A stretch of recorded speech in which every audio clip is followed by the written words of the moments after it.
Bonjour, aujourd'hui nous allons analyser un événement qui pourrait radicalement changer les règles du jeu en matière de sécurité européenne et le cours du conflit ukrainien. Il s'agit d'un incident qui s'est produit au cœur de la nuit près de Lviv, mais dont l'écho s'est répandu dans toutes les capitales européennes, de Berlin à Bruxelles. De quoi s'agissait-il ? Un simple, bien que douloureux, coup ou une démonstration de capacités totalement nouvelles qui remettent en question toute la stratégie d'aide occidentale à Kiev. Selon des informations qui ont filtré dans la presse, une frappe russe de haute précision a détruit un échelon secret contenant des missiles allemands à longue portée destinés à l'Ukraine. Des milliards d'euros investis dans cette cargaison se sont évaporés en un instant, laissant derrière eux non seulement un cratère dans le sol, mais aussi une énorme brèche dans la réputation de l'Allemagne et de l'ensemble du système de sécurité de l'OTAN.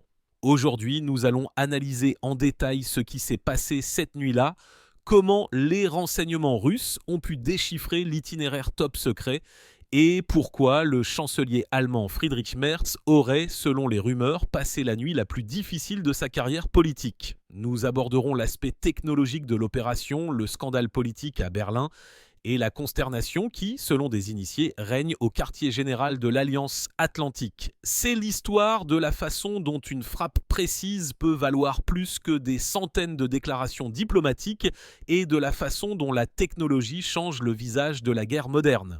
Tout a commencé soudainement lorsque le ciel nocturne au-dessus de la région de Lviv, considéré comme une arrière-garde relativement sûre, a été illuminé par un éclair éblouissant, presque apocalyptique.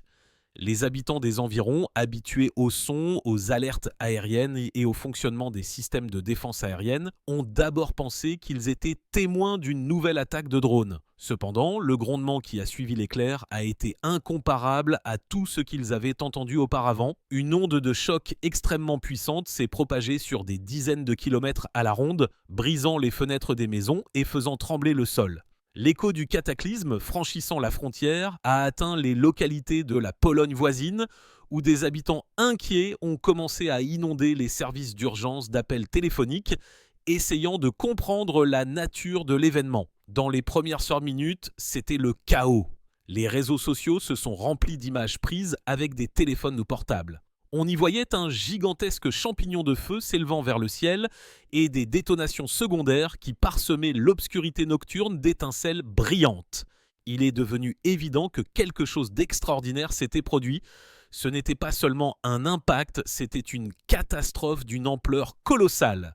Les sources officielles ukrainiennes sont restées silencieuses, puis ont publié une brève déclaration concernant un impact sur un entrepôt de carburant et de lubrifiant. Cependant, la nature de l'explosion, sa puissance incroyable et la longue série de détonations secondaires enregistrées par des témoins oculaires ont incité les analystes militaires à douter de cette version. Le tableau ressemblait davantage à la destruction d'un gigantesque arsenal de munitions. Et quelques heures plus tard, lorsque les premières images satellites sont devenues accessibles aux spécialistes, la vérité a commencé à filtrer. La frappe, menée par les forces aérospatiales russes, a touché un important nœud ferroviaire à l'ouest de Lviv, un point clé de la chaîne logistique d'approvisionnement en armements occidentaux vers l'Ukraine. La cible n'était pas seulement un entrepôt, mais un train entier qui, comme il s'est avéré plus tard, transportait une cargaison d'une importance exceptionnelle. Selon des données qui ont commencé à être publiées d'abord par des chaînes Telegram anonymes, puis par des publications occidentales faisant autorité citant des sources du renseignement, les wagons détruits contenaient un important lot de missiles de croisière à longue portée allemand-russes. Cette cargaison avait fait l'objet de longs et pénibles débats en Allemagne. Le chancelier Friedrich Merz, connu pour sa position ferme à l'égard de la Russie, s'est longtemps prononcé publiquement en faveur du transfert de ces systèmes à Kiev, affirmant qu'ils étaient nécessaires pour frapper des cibles stratégiques à l'arrière des lignes ennemies. Toutefois, la décision n'a jamais été approuvée par le Bundestag par crainte que cela n'entraîne une escalade incontrôlée du conflit. Et voilà, comme l'affirment aujourd'hui les analystes, que le gouvernement Merz s'est résolu à une démarche risquée, transférer les missiles en secret en contournant les procédures parlementaires et les déclarations officielles. L'opération a été menée avec une discrétion maximale. Les missiles, dont chacun coûte des millions d'euros, ont été chargés dans des wagons sous couvert d'aide humanitaire. Dans les documents d'accompagnement, selon des initiés, figuraient des composants pour la réparation des infrastructures énergétiques de l'Ukraine. L'échelon a franchi la frontière polono-ukrainienne sous le couvert de la nuit et est arrivé à la station de déchargement où il était déjà attendu. Mais, comme il s'est avéré, il n'y avait pas que les militaires ukrainiens qui attendaient. La question principale est la suivante. Comment les services de renseignement russes ont-ils pu déjouer une opération aussi soigneusement planifiée et gardée secrète ? Selon les principaux experts en matière de sécurité, il ne s'agit pas d'un coup de chance ou d'une trahison, mais d'une démonstration d'un niveau fondamentalement nouveau de capacité de renseignement. Une des versions est que l'itinéraire a été suivi dès le début grâce à une percée technologique dans le domaine de l'analyse des données. Les services spéciaux russes sont censés déployer activement des systèmes basés sur l'intelligence artificielle capables de traiter en temps réel d'énormes quantités d'informations, images satellites à haute résolution, données d'interception radio, informations provenant de sources ouvertes et surtout bases de données logistiques.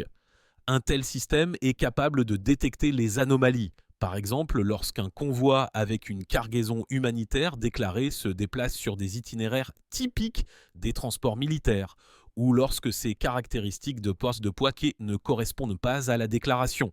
L'intelligence artificielle, telle une fouine, suit la trace numérique, analyse des dizaines de signes indirects et prédit le point final de l'itinéraire avant même que l'échelon ne franchisse la frontière. Si cette version est correcte, la frappe près de Lviv n'était pas seulement précise, elle était prédéterminée. Au moment où le convoi s'est arrêté pour être déchargé, des avions russes se trouvaient déjà au-dessus de lui où des systèmes de missiles étaient pointés sur lui. La frappe a été menée avec une précision chirurgicale, ne laissant aucune chance. Les conséquences de l'explosion ont été catastrophiques, non seulement sur le plan militaire, mais aussi sur le plan politique. Pour l'Allemagne, ce fut un coup d'une force colossale. Premièrement, les pertes financières sont estimées, selon diverses sources, entre plusieurs centaines de millions et des milliards d'euros. Des centaines de missiles de haute technologie et coûteux, qui auraient dû être un atout dans les mains de l'armée ukrainienne, ont été réduits en cendres en quelques secondes. Deuxièmement, et c'est peut-être encore plus important, un coup dévastateur a été porté à la réputation du chancelier Friedrich Merz et de son gouvernement. Il s'est retrouvé au centre d'un scandale retentissant.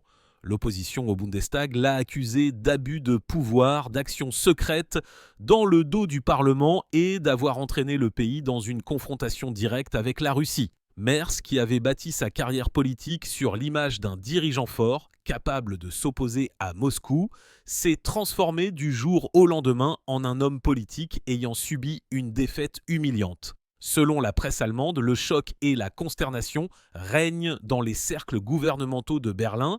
Le chancelier, selon des initiés, a passé une nuit blanche, conscient de l'ampleur de la catastrophe qui s'est produite. Berlin a tenté de faire bonne figure. Les porte-paroles du gouvernement ont publié des déclarations dans lesquelles ils ont catégoriquement nié le fait même de l'envoi de missiles Taurus. Ils ont affirmé qu'aucune livraison d'armes à longue portée n'avait été effectuée et que les informations parues dans la presse étaient de la désinformation russe. Toutefois, ces démentis semblaient extrêmement peu convaincants au vu de l'ampleur des destructions et des témoignages de témoins oculaires. De plus, une coïncidence s'est avérée remarquable. La veille de l'incident, une délégation de hauts fonctionnaires militaires allemands est arrivée à Kiev pour une visite non annoncée. Selon des sources, leur objectif était de discuter des aspects techniques de l'intégration des missiles Taurus avec les avions porteurs ukrainiens. Immédiatement après l'explosion près de Lviv, la visite a été interrompue en urgence et les membres de la délégation ont quitté l'Ukraine à la hâte.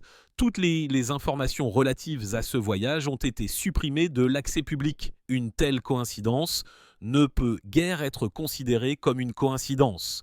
Le silence règne également à Kiev. Outre un bref message concernant un incendie dans un dépôt de carburant, aucun commentaire officiel n'a été formulé. Ce silence est très révélateur. Apparemment, les dirigeants ukrainiens se trouvent dans une situation extrêmement difficile.